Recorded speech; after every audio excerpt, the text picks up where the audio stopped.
Ou seja, será que todas as nossas existências, todas elas, ocorrem aqui no planeta Terra? Essa é a pergunta que Kardec faz aos espíritos. E os espíritos respondem de maneira muito taxativa: não. Vivemos-las em diferentes mundos. As que aqui passamos não são as primeiras nem as últimas. São, porém, das mais materiais e das mais distantes da perfeição. Então, nós não somos cidadãos da Terra. O nosso pai é quem? É Deus. Como filho de Deus, nós temos por herança o universo. Aliás, a própria palavra universo hoje já está sendo substituída aos pouquinhos. A ciência já se fala em multiverso. Ou seja, nós não somos criados para viver eternamente no planeta Terra. Nós encarnamos no planeta Terra, provavelmente já encarnamos em outros planetas e encarnaremos, por sua vez, em outros planetas. Nós somos cidadãos do universo. Voltando a falar, a nossa herança é divina. Todos os planetas criados por Deus, entre aspas, também nos pertencem, já que nós somos filhos de Deus. Então, a primeira ideia que a gente traz é essa de que nós não somos daqui, nós estamos aqui. Nós estamos de passagem no planeta que atualmente é o planeta Terra. Essa é a primeira ideia. E a outra ideia que eles colocam aqui para a gente, que a gente queria marcar também, é que por mais que a gente ache que nós aqui estamos bastante evoluídos em tecnologia, a gente vê hoje, né, os meios, as redes sociais aí, fazendo coisas que, né, há pouco tempo, pouquíssimo tempo, era impossível, improvável, não é isso? Você vê, as distâncias hoje praticamente não existem. Eu tenho um amigo que estudou comigo, né, e se mudou para o Japão. Eu falo com ele como se ele estivesse no cômodo ao lado, hoje em dia, né? Falo com muita tranquilidade, a gente troca informações o tempo inteiro, a gente está trocando informações graças aos meios tecnológicos. Então, se a gente for ver aí a medicina, né, ou seja, o campo da tecnologia, da ciência, a gente está muito desenvolvido.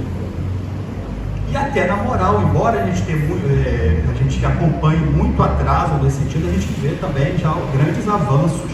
Mas por mais que a gente imagine algo grandioso do nosso planeta, isso que a gente acha que é grandioso está muito aquém do que nos aguarda ainda. Ou seja, tudo que nós temos aqui no planeta, as artes, né? Às vezes a gente se encanta, ouve uma música de tão bela que a gente vai às lágrimas. E os espíritos dizem, né? Eu lembro até um espírito através do Divaldo, falando que perguntaram a ele como é que seria a arte nos mundos superiores, né?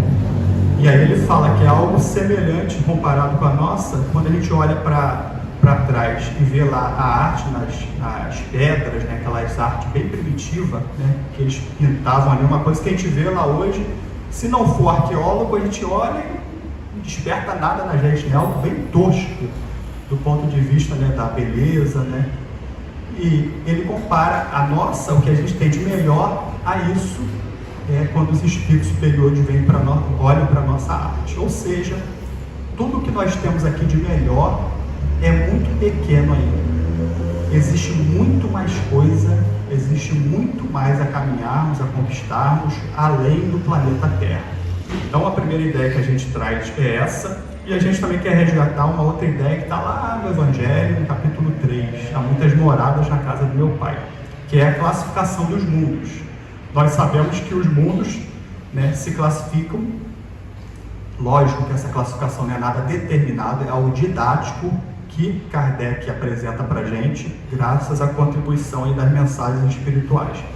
Então, vai lá no iniciozinho da escada até os mundos primitivos. Qual a característica principal desses mundos? Prevalece o instinto e a lei do mais forte. Então, são os chamados mundo berço, em que aqueles espíritos entre aspas, recém-saídos da mão do Criador, encarnam, né, e tem ali as suas primeiro estágio na vida material enquanto seres encarnados no corpo humano, né? São os mundos primitivos. Basta a gente olhar para a Terra, bem para trás, que a gente vai ver aí que nós já fomos um dia um mundo primitivo. Um pouquinho mais adiante nós chegamos no nosso, que é o de provas e expiações. Característica principal, onde o mal predomina sobre o bem. Não vamos falar muito, que nós conhecemos muito bem. Estamos encarnados em um planeta de provas e expiações. Então ele é bastante conhecido nosso, não é isso? O que vem logo adiante são os mundos regeneradores. Qual é a característica principal? Onde os espíritos aurem novas forças para as lutas que virão. São espíritos vindo dos mundos primitivos, provas e expiações, que são mundos bastante materiais, que exigem muito do espírito. Nesses mundos regeneradores é como se nós fizéssemos uma pausa, né? Vamos acabar um pouco, vamos adquirir novas forças para continuarmos a luta aí em outras esferas. Nós poderíamos dizer que nós estamos com o pezinho no provas e expiações e com o pezinho dos mundos regeneradores, porque nós estamos em transição, estamos transitando de um mundo para o outro. Acima dos mundos regeneradores vem os ditosos ou felizes. Qual a característica principal? O bem se sobrepõe ao mal. Ainda existe o mal, no entanto, né, como dizem os espíritos, ele é peça de museu, né? Nós vamos visitar no museu e verificar a história do mal, olhar para trás e falar, nossa, nós fazíamos isso, né? Ou seja, o mal lá existe, no entanto, ele é bem mais reduzido. E ainda tem uma outra escala ainda, que os espíritos chamam de mundos celestes ou divinos, onde o bem reina soberano. E aí os espíritos vão falar o seguinte: nós não conhecemos quase nada desses mundos celestes ou divinos. É até difícil para os espíritos trazerem informações para nós a respeito do que tem lá. Aí a gente pergunta, por quê?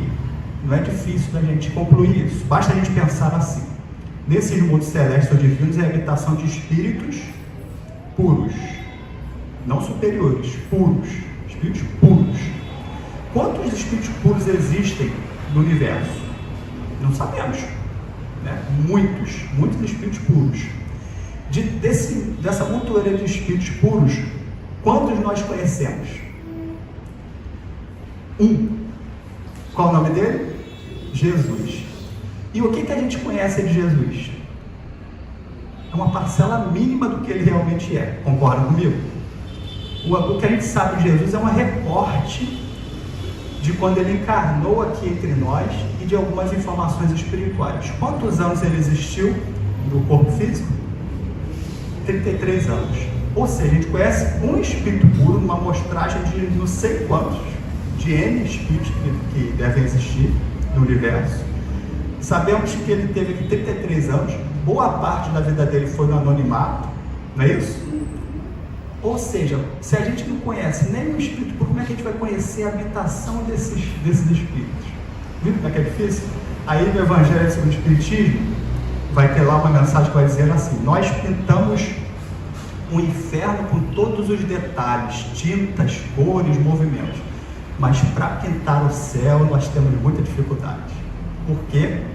Porque, entre aspas, o inferno nós conhecemos muito bem. O céu nós estamos aspirando ainda, né?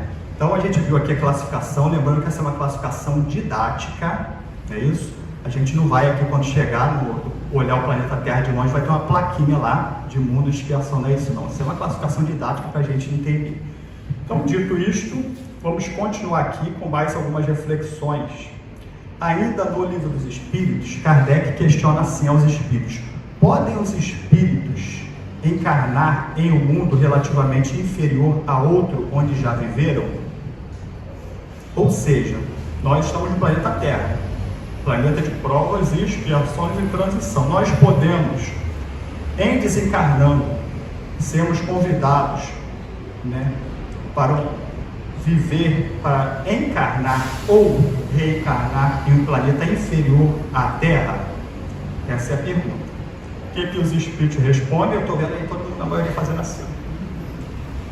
Os espíritos respondem o seguinte: sim, quando em missão. com o objetivo de auxiliar em progresso, caso em que aceitam alegres as tribulações de tal existência, por lhes proporcionar meio de se adiantarem.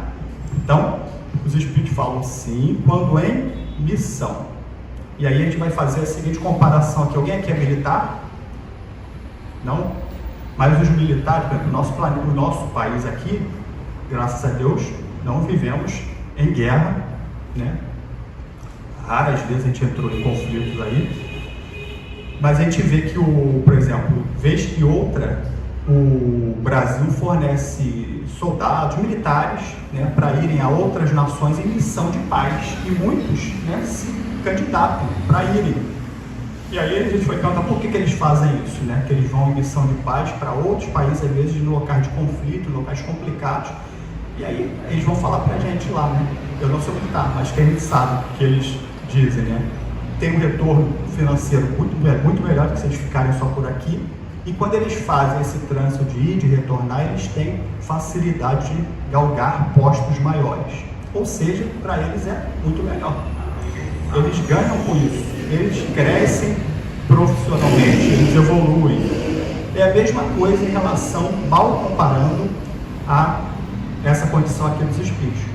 Muitos espíritos podem ser convidados em tarefa de missão para irem encarnar em planetas inferiores em tarefa missionária, porque isso vai fazer com que eles evoluam mais rápido, que eles cresçam mais rápido. Muitos deles fazem isso não por interesse egoístico, mas por amor. A gente está vendo isso hoje, na Terra de hoje, segundo informações do Filomeno de Miranda pelo Divaldo, né, que muitos espíritos na Terra dos dias de hoje estão encarnando em nosso planeta, mas não com processo expiatório.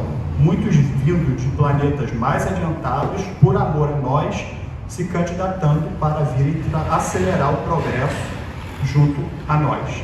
Então, essa é uma condição. Mas será que é somente em missão? Né? Kardec se questionou. E aí ele fez uma subpergunta. A 178A ele falou assim, ó, mas não pode dar-se também por expiação com X? Não pode Deus degradar para mundos inferiores espíritos rebeldes? É isso? E talvez essa seja a circunstância que a gente mais ouve no movimento espírita. Muitos espíritos vão para mundos inferiores ao que habitam atualmente em processo expiatório. Expiar com X, que significa o quê? Expungir, eliminar. O processo expiatório é um processo imposto ao espírito. Quando ele, de tanto abusar do livre-arbítrio, entre aspas, ele tem um período em que o livre-arbítrio dele é caçado. Semelhante à criança que não quer fazer determinadas coisas e o pai pega e obriga ela a fazer, né? Não deixa ela fazer somente o que quer, que seria extremamente prejudicial. Do ponto de vista espiritual, nós somos quais crianças. E muitas das vezes, os benfeitores, por amor a nós, caçam temporariamente o nosso livre-arbítrio e nos impõem determinadas coisas. Uma delas é isso aqui, o degredo. Que a gente já parou para pensar nisso, gente? O degredo deve ser uma das expiações mais terríveis para o espírito. Imagino eu. Não sei se vocês já refletiram sobre isso. Nós que às vezes somos tão apegados, né, aos seres queridos, ou que não seja apego, mas a gente acaba criando vínculos, né, com seres próximos a nós, com instituições, com casas espíritas, com locais, né? Já pensou a gente ser convidado a sair de um planeta, né, onde a gente tem todos os nossos vínculos afetivos, emocionais, históricos de muitas encarnações e de repente ir para um outro planeta? Mas não é só ir para um outro planeta, né? Mas imagine tipo um planeta que não tem, né, energia elétrica. Deve ser gostoso, né? Um friozinho um pouquinho mais rigoroso do que o nosso planeta, né? Não tem tecnologia nenhuma. Um planeta, deixa eu imaginar, um planeta que não tem livros. Não tem livros. Não está nada sendo ainda escrito, nada sendo registrado. Deve ser uma coisa bem agradável, não é isso? Aí eu falando isso uma vez, explicando com os jovens é sempre jocoso, né? E ele falou, é bom que a gente vai tirar a onda de espírito missionário no planeta. aí eu falei, tá, Prefiro continuar aqui como espírito de pessoa. Alguém que gostaria de, como diz o Jó, tirar onda de espírito missionário no mundo primitivo, em condições totalmente, né, adversas. Então, essa é a pergunta de Kardec. E os espíritos respondem: os espíritos podem conservar-se estacionários, mas não retrogradam. Em caso de estacionamento, a punição deles consiste em não avançarem, em recomeçarem no meio conveniente à sua natureza as existências mal empregadas. Muito interessante a resposta e a preocupação dos espíritos com a resposta, porque eles deixam muito claro o seguinte, que nós podemos permanecer estacionários, mas eles deixam claro que nós jamais, enquanto espíritos, nós jamais vamos retrogradar. A lei é sempre de progresso, nós sempre iremos progredir. Se nós formos para um planeta mais atrasado, nós iremos com a nossa bagagem adquirida até hoje. Então não há retrocesso do ponto de vista da evolução espiritual. O degredo é com certeza, é um atraso do ponto de vista que você vai para um planeta mais atrasado. No entanto, nós iremos com todas as nossas aquisições. Os espíritos deixam isso muito claro para a gente. Nós podemos ficar estacionados. A punição deles consiste em não avançarem, né? E aí vai ter que recomeçar tudo de novo, né? E aí fazer as conquistas necessárias. Mas a gente quer destacar também, agora da Gênese, uma outra fala de Kardec. Já que nós sabemos que nós só estamos lembrando com vocês, né? Não somos da Terra, nós estamos na Terra. Existem muitos mundos em diferentes ordens, muitos mundos inferiores ao planeta Terra, muitos mundos superiores ao planeta Terra, muitos em condições semelhantes à nossa, e, por sua vez, nós podemos ir para mundos mais adiantados ou para mundos mais atrasados, de acordo aí com a nossa caminhada, com as nossas escolhas e possibilidades. Mas na Gênese, Kardec faz um recorte muito interessante lá na Nova Geração, capítulo 18, itens 27 e 28. Para que na Terra sejam felizes os homens, preciso é que somente apovoem espíritos bons, encarnados e desencarnados, que somente ao bem se dediquem. Havendo chegado o tempo, grande imigração se verifica dos que habitam. Há dos que praticam o mal pelo mal, ainda não tocados pelo sentimento do bem. Substituí-los-ão espíritos melhores que farão reinem em seu seio a justiça, a paz e a fraternidade. Então, na Gênese, deixa muito claro para a gente o seguinte: o processo de transição, né, jamais será que a gente vai um dia dormir e acordar no outro dia, pronto, chegamos no mundo de regeneração. Não é um interruptor que a gente vai ali, aperta e tudo está resolvido. Esse processo já se iniciou há muitos anos e ele perdurará por muitos outros anos. Séculos, não sabemos. Não é isso? Vai depender da nossa caminhada. Esse processo, ele é gradativo, é gradual. Vez que outra tem um processo de aceleramento. Vez que outra, os espíritos se intensificam, começam a encarnar em massa espíritos mais adiantados, espíritos mais atrasados, endurecidos, não mais retornam para o nosso planeta, mas por sua vez, essa transição, ela é o tempo inteiro. Não vai chegar um momento em que Deus vai reunir lá, né? E aí a gente respeita as doutrinas religiosas que assim pensam, vai colocar lá para a direita os bons, para a esquerda os ruins e está resolvido. Não é assim que se dá esse processo. Esse processo de seleção, ele já está ocorrendo. Hoje, muitos espíritos desencarnam já com o endereço certo para outras paragens espirituais, para o bem deles e para o bem coletivo da humanidade terrena. Não é isso? E por outro lado, os outros espíritos estão vindo para cá. E o que eles estão dizendo aqui? É necessário que os bons se sobreponham aos maus. E é isso que está acontecendo. Espíritos mais adiantados encarnando, né? mais adiantado, não necessariamente espíritos de envergadura de um Chico Xavier, é isso. Esses são espíritos missionários. São espíritos da nossa categoria, terceira ordem, mais propensos ao bem. São espíritos com uma ficha de serviço não muito boa. A gente for olhar para o nosso passado é complicado, mas nós já elegemos ao bem, já estamos dispostos a realizar o bem. Na verdade, os benfeitores espirituais não querem santos. Na verdade, a santidade é trabalhada dia a dia, no trabalho do bem. Muitas pessoas não aceitam o trabalho na casa espírita porque acham que, por exemplo, a vir aqui falar, acha que tem que ser o Espírito Santo, tem que ser alguém diferenciado. Isso não existe, gente. O que existe é a boa vontade, o que existe é a abnegação, muitas das vezes. Então, se a gente esperar ficar bom para eleger o trabalho no bem, nós nunca vamos caminhar. Nós temos que eleger o trabalho no bem, apesar das imperfeições, e através do trabalho nós vamos trabalhando as nossas imperfeições. E aí a gente vai se santificando no trabalho. Não é isso? À exceção dos missionários, que já chegam, entre aspas, prontos. Por quê? Porque eles já passaram por esse processo, porque nós estamos passando em outro momento, mais para trás. E hoje a gente ainda na Gênese, estamos acompanhando um encontro de gerações. E aí a gente pergunta, será que é um conflito de gerações ou de renovação? O que está lá escrito na Gênesis? A época atual é de transição, confundem-se os elementos das duas gerações. Colocados no ponto intermediário, assistimos a partida de uma e a chegada de outra.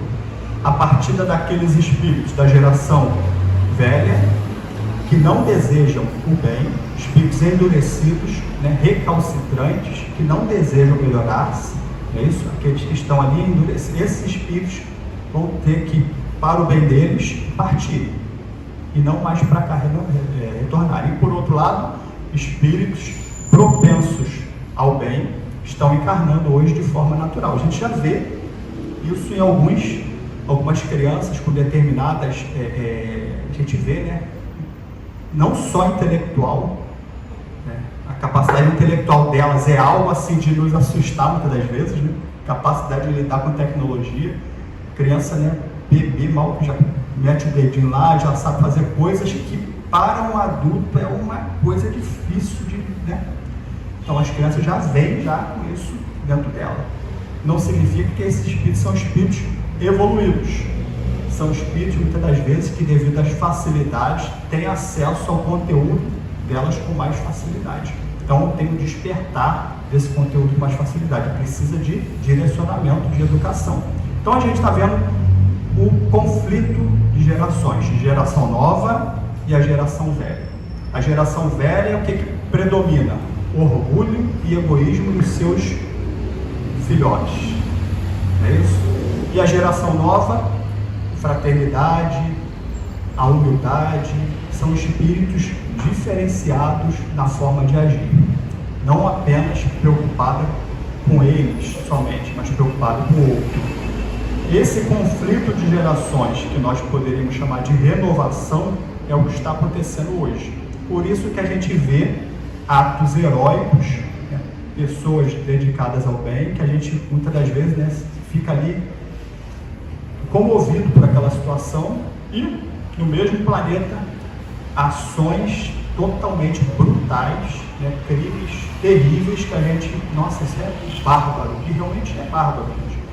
Porque uma das informações que os espíritos trazem é que muitos espíritos que ficaram muitos séculos retidos no mundo espiritual sem reencarnar, estão tendo a oportunidade de reencarnar em nosso meio. E talvez como última chance de se firmarem no bem, decidir, ou do contrário, serem convidados para outros planetas. Lá no livro Transição Planetária, o espírito Manuel Filomeno de Miranda fala o seguinte: esta não é a primeira vez que o mundo terreno recebe viajores de outras moradas.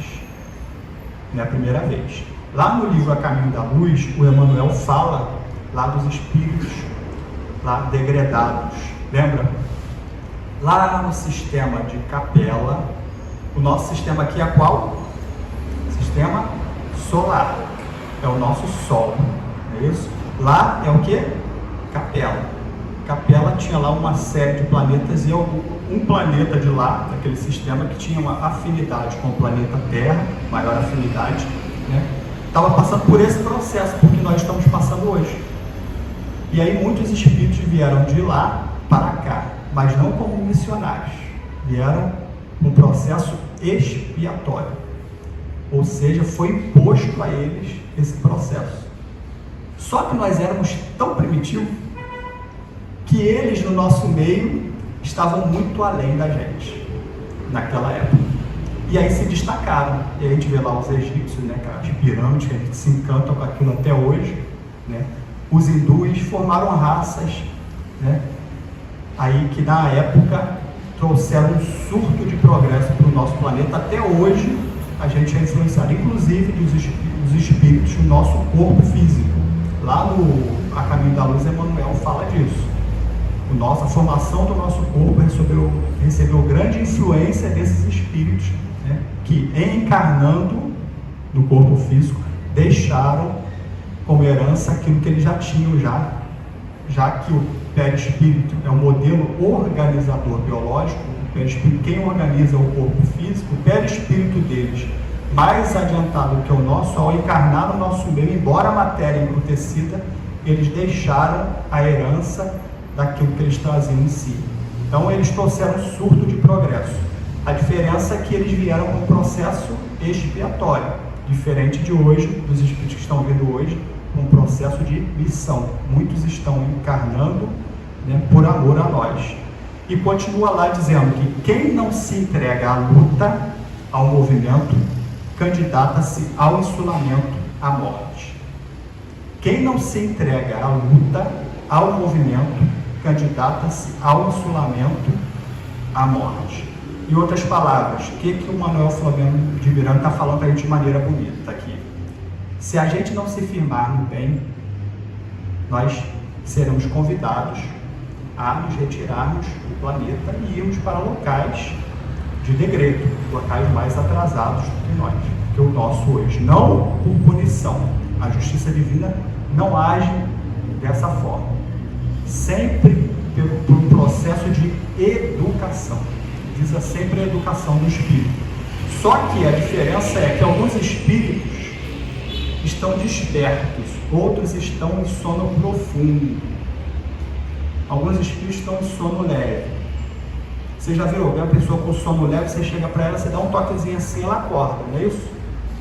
Aquelas pessoas que têm sono profundo, se você der um toquezinho, ela vai acordar? Não, você tem que dar uma sacudida. Sacudir ela, às vezes acorda.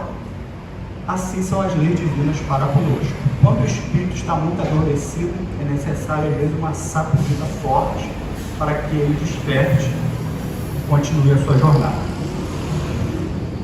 Quais são os desafios do nosso planeta Terra nos dias de hoje? São inúmeros, gente, inúmeros, muitos desafios. A gente trouxe alguns da educação, a gente colocou aqui no centro das nossas atenções, porque a gente tem certeza de que a verdadeira mudança nossa e coletiva só virá através da educação. Então, a educação hoje em dia é um grande desafio, a gente vê um descaso muito grande, né, desde instituições, e aqui a gente não vai abrir uma discussão política em torno disso, né, mas a gente vê as instituições um descaso total para com os profissionais, né, e aí a gente fala de educação intelectual, mas aí está lá nos espíritos, né? A educação é muito mais do que isso. Não falamos da educação intelectual, falamos da educação moral, aquela que consiste na formação dos caracteres, não é isso? Então a educação moral, então a gente precisa caminhar muito nesse sentido. A questão da violência, em todos os níveis, físico, moral, espiritual, a corrupção muito forte nos dias de hoje. E aí a gente vê um discurso muito forte, né, da gente falando mal dos políticos. Eu sempre gosto de lembrar disso, que nós somos quais os políticos. No mundo espiritual a gente promete mil coisas, né? Não, eu vou encarnar, vou fazer, vou acontecer, né? Período de eleição. Aí a gente encarna. Quando encarna, né? Aí chega aqui, passa pelo processo do esquecimento, já está eleito, já está no corpo físico, e aí a gente começa a fazer tudo diferente do que foi planejado lá. E aí a gente quer projetar esses conflitos nossos dos políticos, que nós colocamos lá. Então, vê como é que é uma incoerência em cima de incoerência. Cada povo tem um representante que merece. Não é assim? Então, nós precisamos ter mais consciência. A gente está no meio aí, no ano político. Não há como vivermos sem política. Política no sentido aqui do bem de todos, no verdadeiro sentido. Então, que a gente tenha aí muita consciência na hora da gente eleger os nossos representantes. A questão das guerras, hoje aí a gente vez que outra, nunca ficamos, historicamente, nunca ficamos sem guerras. Tivemos duas grandes guerras mundiais, bem recentes. A última terminou em 1945, quer dizer, pouquíssimo tempo. Né? E fora esses conflitos, muitos outros. Vez que outra, uma grande potência aí se envolve em um conflito, quando duas então se envolvem, gera aquela expectativa, todos ficamos apreensivos, né? A questão do terrorismo é um grande desafio. O outro desafio nosso é cuidar da saúde do nosso planeta, né? A questão da gente ter mais um olhar mais cuidadoso para com o planeta que nos acolhe com tanto respeito. A gente ter cuidado com o lixo que nós consumimos, cuidado com o consumismo. Tem até aí na internet um exercício que você faz com o estilo de vida que a gente tem hoje, e aí depois fala quantos planetas seriam necessários para manter o seu estilo de vida. E aí a gente faz aquilo ali e realmente cai em si. Então a gente tem que tomar muito cuidado com a forma como nós agimos, porque o planeta não pode, como diz lá o Trigueiro, ser encarado como um supermercado, que eu preciso das coisas, vou lá e pego, uso, descarto e por aí vai. Pelo contrário, temos que ter um respeito pela Mãe Terra. É isso. A gente tem que cuidar da Terra, do nosso planeta, já que ele nos acolhe. A questão da fome é um grande desafio para os dias de hoje. Está lá no Livro dos Espíritos: uma sociedade regida pelas leis do Cristo, ninguém deve morrer de fome. Nós temos hoje milhares de pessoas morrendo à míngua de fome no planeta, que tivemos aí tantos líderes, tantos movimentos religiosos, e o nosso Senhor Jesus Cristo há mais de 2000 anos, e a gente ainda não aprendeu a lição. A questão da violência, principalmente no lar, violência doméstica, a questão da saúde, enfim, gente, os nossos desafios são inúmeros, são gigantescos. E a pergunta que eu faço para vocês: estamos vivendo uma época de crise?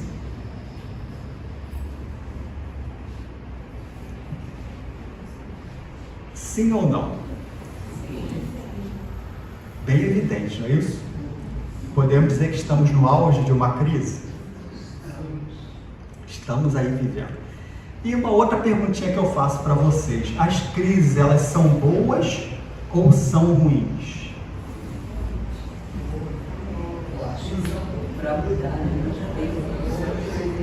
São boas para mudar? Vamos fazer o seguinte: quem acha que é boa, levanta a mão. Quem acha que é ruim, levanta a mão. Ó, a maioria levantou que é ruim, alguns levantaram as duas mãos. Ou seja, depende. Então é isso que a gente vai conversar um pouquinho agora. Se as crises, elas são boas ou se elas são ruins. Antes da gente dizer se elas são boas ou elas são ruins, a gente tem que perguntar o que significa crise. O que significa crise? E aí a gente foi dar uma olhadinha. Crise é a manifestação violenta e repentina da ruptura do equilíbrio. Então vamos guardar isso. Ruptura do equilíbrio. Na medicina, alteração sobrevinda no curso de uma doença. Imaginemos alguém que está enfermo, mas está controlado. Está ali com todas as taxas ali sob controle, ela está enferma, mas ela está ali. De repente, o que acontece? Tem uma alteração, surge a ruptura do equilíbrio. Isso se chama crise. Na economia, ponto de transição entre uma época de prosperidade e outra de depressão. Ou seja, prosperidade, depressão, prosperidade, depressão. A gente vê isso ciclicamente.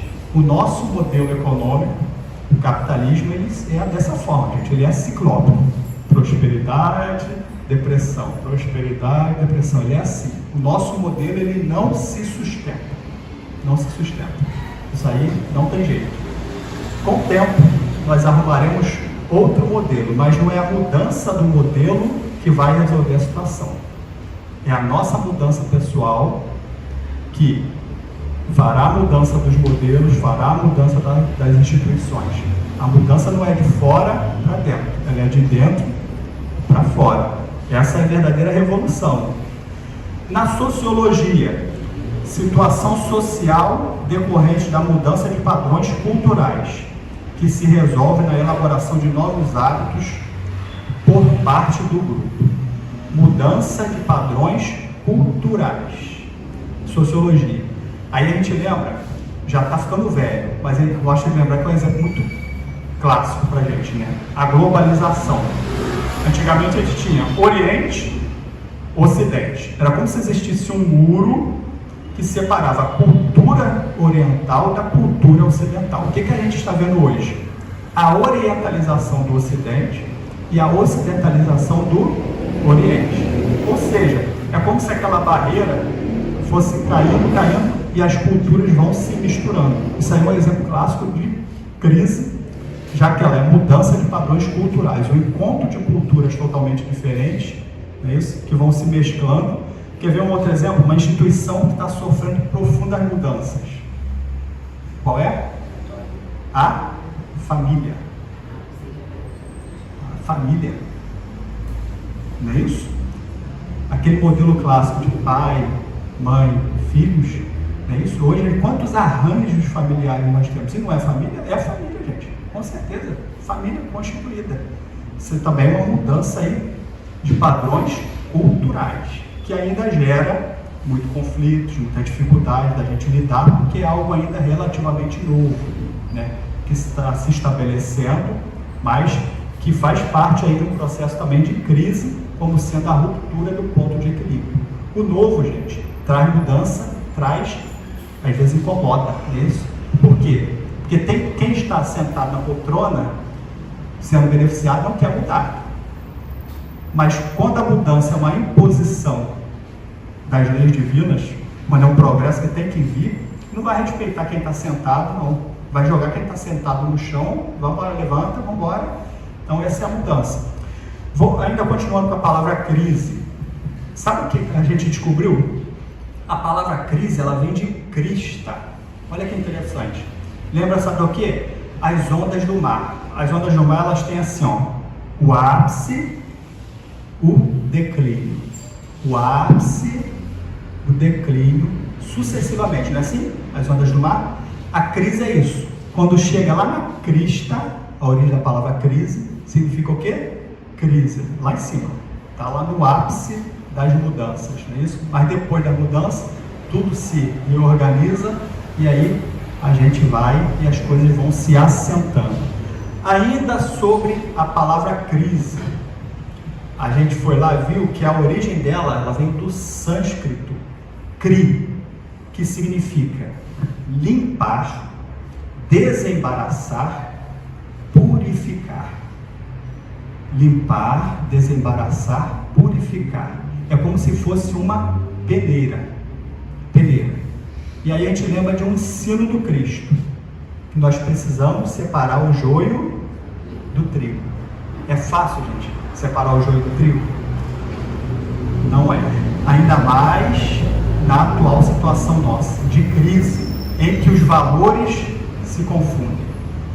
É isso? Chega um momento que a gente começa, nossa, isso é certo, isso é errado, como é que fica a situação? Em momentos de crise, a grande dificuldade nossa é justamente identificar e separar o joio do trigo. Muitas das vezes a gente pega o joio como se fosse o trigo.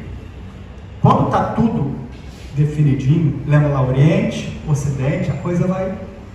Mas quando começa a misturar tudo, aí complica um pouco.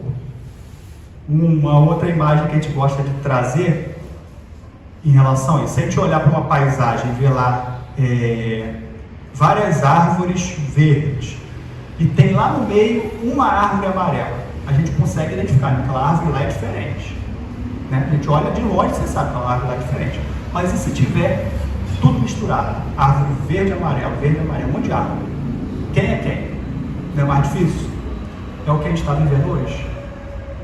A nossa grande dificuldade hoje é identificar o bem, identificar o mal e nos posicionar de forma correta. Esse é o desafio dos momentos de crise, dos momentos de transição, porque nós passamos. Kardec faz uma pergunta interessantíssima também no Livro dos Espíritos, bem conhecida. Ele fala assim: bastante grande é a perversidade do homem. Não parece que, pelo menos do ponto de vista moral, ele, em vez de avançar caminho aos recuos, do ponto de vista intelectual, gente, é óbvio que nós estamos progredindo, concorda comigo? Do ponto de vista intelectual, é óbvio, né? Quando eu olho as crianças de hoje, que eu comparo com a minha infância, eu falei, nossa, o negócio as crianças veem até pelo acesso às coisas que ela tem, às coisas que elas falam, né? Elas têm facilidade, ou seja, do ponto de vista intelectual, nós estamos muito bem avançando, isso é óbvio. Mas e do ponto de vista moral? Não tem vez que a gente olha assim, rapaz, parece que o negócio está esquisito. Aí Kardec pergunta isso. Do ponto de vista moral, em vez de avançar, parece que a gente caminha aos recuos, o que os espíritos respondem? Enganas-te, observa bem o conjunto e verás que o homem se adianta, pois que melhor compreende o que é mal, e vai dia a dia reprimindo os abusos. Olha que interessante o que eles vão dizer aqui, ó. Faz-se mister que o mal chegue ao excesso, lembra da crise? Que o mal chegue ao excesso para tornar compreensível a necessidade do bem e das reformas. O que a gente está vivendo nos dias de hoje? O mal está chegando ao excesso. E aí, a gente vai ouvir os espíritos, o Divaldo Franco, dizer que os espíritos falam que nós ainda não chegamos, entre aspas, no fim do poço. Nós vamos descer mais ainda. E a gente imagina o que vem por aí ainda, né? O que vem por aí ainda. Mas é um alerta que os espíritos falam para a gente, de que ainda veremos muitas coisas acontecerem. Faz-se mistério que o mal chegue ao excesso para tornar compreensível a necessidade do bem e das reformas. Quando o mal chega ao excesso e começa a incomodar todo mundo, até aqueles que estavam, né, aparentemente bem, é isso? Aí opa, peraí que a coisa não pode ficar assim, temos que fazer algo, é isso? E aí a gente começa a se movimentar no sentido de reverter a situação. Mas os espíritos também convidam para a gente observar bem o conjunto, observar o conjunto. E aí a gente vai fazer aqui como nós comprovarmos a afirmativa dos espíritos de que estamos sempre melhorando. Como que nós podemos comprovar isso de forma racional, para a gente não ficar só no campo, né, filosófico, né? Como a gente comprovar isso? Na prática, eu vou trazer aqui algumas situações para vocês e a gente vai imaginar assim: isso é normal, quando a situação é comum, faz parte do cotidiano, normal. A gente vai imaginar assim: isso é estranho, quando a situação é rara, quando provoca estranheza. Ou a gente vai falar: isso é anormal, quando a situação é fora do comum, totalmente fora do nosso cotidiano. Então, isso pode ser uma situação normal, estranha, quando é uma coisa, né, não é tão comum assim, ou totalmente anormal, quando são aqueles fatos que a gente, peraí, isso aí grita aos olhos, isso aí não pode ser mais aceito. A primeira situação que eu trago é a seguinte: duas pessoas se digladiando até a morte para divertir a multidão. Se digladiando até a morte para divertir a multidão. Isso é normal, estranho ou é anormal? Não, no dia de hoje. Hoje. Totalmente anormal. Não é isso? Não é anormal? Imagina a gente se reunir, todo mundo vai lá, se digladia até, enquanto um não morrer, não acaba lá a situação. Isso é totalmente anormal. E aí eu trago uma outra situação: duas pessoas se digladiando em uma luta de MMA para divertir a multidão, até o momento em que um dos lutadores, ao dar um chute no opositor, quebra a perna e cai alucinado de dor aos berros. Isso aconteceu. Não aconteceu? Foi um lutador. Qual é o nome dele? Anderson Silva. Não é isso? 1, 2. Isso é normal, estranho ou anormal? Está entre normal, alguns falaram estranho, mas anormal a gente descarta, não é isso? Em relação à situação anterior, dos gladiadores que ficavam lá até morrer, e quando morria a gente vibrava, né? Adorava, né? Ver aquilo. Hoje, boa parte já nem consegue ver, mas alguns já veem e alguns falam que isso é esporte. E realmente, a gente pratica, às vezes para ele aquilo ali é um esporte. Eu tive jovem na nossa mocidade que lutava, não é MMA, mas lutava e falavam, não, isso é esporte, cara, isso aí acabou ali, sai sanguentado, abraça um ou outro, mas para ele é um esporte. Ou seja, para ele está dentro da normalidade. Eu tenho certeza, não sei se vocês comungam com a mesma ideia, que daqui a alguns anos, séculos, não sei, a gente vai olhar para trás, rapaz, como é que a gente era bárbaro? Como é que a gente tinha uns esportes desses que a gente batia um no outro? Como é que a gente podia ter esporte desse jeito? Ou seja, a gente não vem aos poucos, vem diluindo isso. Isso não é exemplo para a gente clássico de que a gente cresceu, que a gente evoluiu? Um outro exemplo aqui, uma outra situação. Fazer pessoas trabalharem sem remuneração com direito a castigos físicos só pela cor da pele. Qual é o nome disso? Isso é normal, estranho ou anormal? Anormal. Ah, tem local que tem... Tudo bem, mas é anormal, é contra a lei, não é isso? Anormal. Uma outra situação. Exposição pouco frequente na mídia da etnia negra, graças a Deus, cada vez, né? Hoje a gente tem bons representantes da etnia negra, né? Aí à frente quando aparecem, boa parte das vezes são realizando tarefas ou exercendo papéis de coadjuvantes. Papéis, né, de segunda. Isso é normal, anormal, é estranho.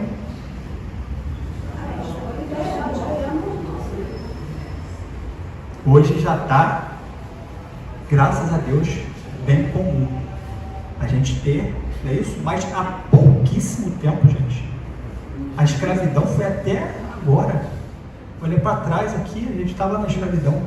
A escravidão, gente, foi planejada por Deus? Com certeza não foi. Foi uma opção humana. Para a gente ver onde o nosso livre-arbítrio nos leva. Sabe quantos anos durou a escravidão?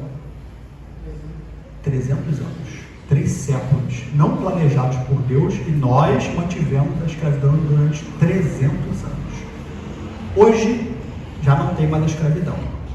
Hoje, a etnia negra precisa ainda alcançar muitos espaços, concordam? Precisa. No entanto, a coisa vai diluindo. Já não é um progresso? Vê como é que a coisa vem aos poucos. Uma outra situação. Humanos se alimentarem de outros seres humanos. Canibalismo. Isso é normal, estranho ou anormal? Anormal, algumas pessoas falaram estranho. Canibalismo é cada vez, né? E aí eu faço uma outra pergunta. Humanos se alimentando de carne de animais. Normal, estranho ou anormal? Totalmente normal. A tia Neide vai dizer que para ela, desde a infância, ninguém te ensinou isso, né?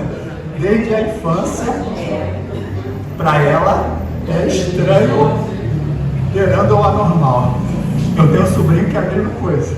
Eu tenho um sobrinho que os pais são carnívoros e ninguém ensinou isso a ele. Ele não comia carne de jeito nenhum. E se ele comesse alguma coisa que ele associasse ao bicho, ele não comia. Aí os pais tinham que arrumar um jeitinho, dar uma voltinha para ele comer. Se ele descobrisse que aquilo que ele estava comendo era original de algum bicho, acabou, ele não comia. Ele não comia.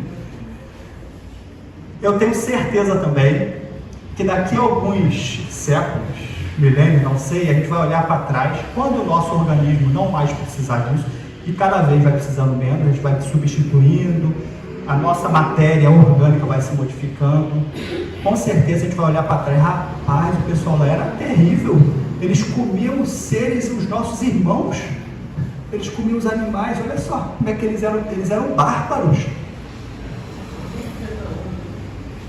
Mas é ou não é um progresso? E é assim, gente, que o progresso vai sendo estabelecido. É assim, teria outras situações que a gente não vai dar exemplo, mas a gente volta a dizer que os Espíritos falam: enganas-te, observa bem o conjunto e verás que o homem se adianta, pois que melhor compreende o que é mal e vai dia a dia reprimindo os abusos. Então a gente precisa observar o conjunto. Já caminhando para o nosso encerramento aqui, a gente quer dizer que o nosso planeta hoje, nós estamos passando por uma gestação. Uma gestação. As crises violentas que o planeta passa é o anunciar de um novo mundo. São as dores do parto. É necessário que a gente dê vazão a um planeta regenerado. E toda mudança, ela tem as suas lutas, elas têm as suas contrações. O parto é doloroso, mas é necessário que a gente, juntos, nós promovamos esse parto coletivo e principalmente individual. E qual o grande desafio nosso nos dias de hoje? Justamente nos mantermos na frequência do bem. Certa feita, um índio foi visitar uma grande cidade. E o índio era muito integrado com a natureza, acostumado a pisar no chão, a ter contato, a respeitar todos os seres da criação. Ele vivia totalmente integrado com a natureza. E aí ele veio para a cidade, chegou na grande cidade, viu carro, automóvel, aqueles edifícios gigantescos, aquela confusão toda. E ele começou a caminhar ali, junto com um companheiro, e de repente, no meio daquela agitação toda, ele diz: ouço um grilo. Né? E aí o garoto deu até uma gargalhada. Você pode ouvir um grilo numa bagunça dessa aqui, né? Barulho de automóvel, buzina, os outros falando alto. Aí ele repetiu: ouço um grilo. Né? E ele pediu silêncio, foi caminhando em direção a um pequeno jardinzinho que tinha ali, tirou a pedra e mostrou, realmente ali estava o grilo. E aí o rapaz ficou admirado: nossa, mas como foi que você conseguiu ouvir o grilo em meio a essa agitação toda? Aí ele perguntou: você tem uma moeda aí? Ele disse: tem. Ele pegou a moeda e jogou no chão. Quando ele jogou no chão, todo mundo que estava passando olhou para a moeda. E aí ele concluiu: todos nós somos atraídos de acordo com a nossa sintonia, de acordo com os nossos interesses. Ele, uma pessoa acostumada a viver em contato com a natureza, os sons, né, que ele estava acostumado, embora a agitação, eram diferentes. Então o nosso desafio hoje é justamente, em meio à agitação, em meio à confusão, ao encontro de gerações, a gente entrar nessa frequência do bem e não ouvir apenas o tilintar das moedas, mas também ouvir o cricrilar dos grilos. Não é isso? Ainda uma outra experiência narrada pelo José Raul Teixeira, daqui de Niterói. José Raul Teixeira foi uma vez visitar a irmã Dulce na Bahia, e chegando lá, ele conversando com ela, né? Ela convidou ele foi para os aposentos dela, e eles conversando, dialogando. De repente ele olhou um cartão que estava no canto da penteadeira dela, e ele pediu permissão, né, para pegar aquele cartão. E ele pegou o cartão e viu, só para confirmar o que ele já estava desconfiado. Sabe quem tinha mandado para ela o cartão? Chico Xavier. E estava desejando a ela um feliz aniversário. Foi um cartão que Chico Xavier mandou para ela no dia do aniversário da irmã Dulce. E eu lembro que o Raul perguntou assim: quantos católicos existem, né, no Brasil em particular? Quantos católicos será que lembraram do dia do aniversário da irmã Dulce? No entanto, Chico Xavier lembrou. Sabe por que ele lembrou? Porque ele também recebeu um cartão igual àquele de Chico Xavier. Chico Xavier mandou um cartão idêntico, só que com dizer diferente. E ele falou: esses espíritos, eles ficam na mesma frequência, se falam o tempo todo, quando libertam-se do corpo vão, né, se aproximam. É por isso que eles vibram na frequência do bem, eles se estimulam um ao outro. E qual é o nosso grande desafio? Volto a dizer, é esse: nós vibrarmos na frequência do bem. A imagem inicial que eu trouxe foi do planeta, né, no meio de uma tempestade, fazendo um giro de 360 graus. Mas a imagem final que a gente traz, vocês não estão vendo, mas que eu estou descrevendo na tela mental de vocês, é o nosso planeta, com todas as dificuldades, com uma aura diferenciada, já irradiando paz, respeito, amor, preservação, vida e tudo mais que vocês pensarem de bom aí. Então, gente, na Terra de transição que nós vivemos, no planeta de transição que nós vivemos, o nosso grande desafio é nos sintonizarmos com o bem, falarmos do bem, vivermos no bem. Não significa com isso que nós vamos ser espíritos santificados. A santificação virá através do trabalho no bem. Embora imperfeitos, que a gente possa se apresentar, né, se colocar a serviço dos benfeitores, porque com certeza, semelhante ao que Jesus fez lá, multiplicando os pães e peixes dos apóstolos, tenho certeza de que Ele irá multiplicar e muito as nossas potencialidades. De nós temos muito pouco a dar, mas com certeza, como instrumentos, nós podemos fazer muito mais. Que Ele nos abençoe, que os benfeitores possam nos amparar a todos, e que todos vocês dessa instituição tenham muito progresso, que a gente possa aí passar da melhor maneira possível por esses dias difíceis de transição. Que Jesus nos abençoe.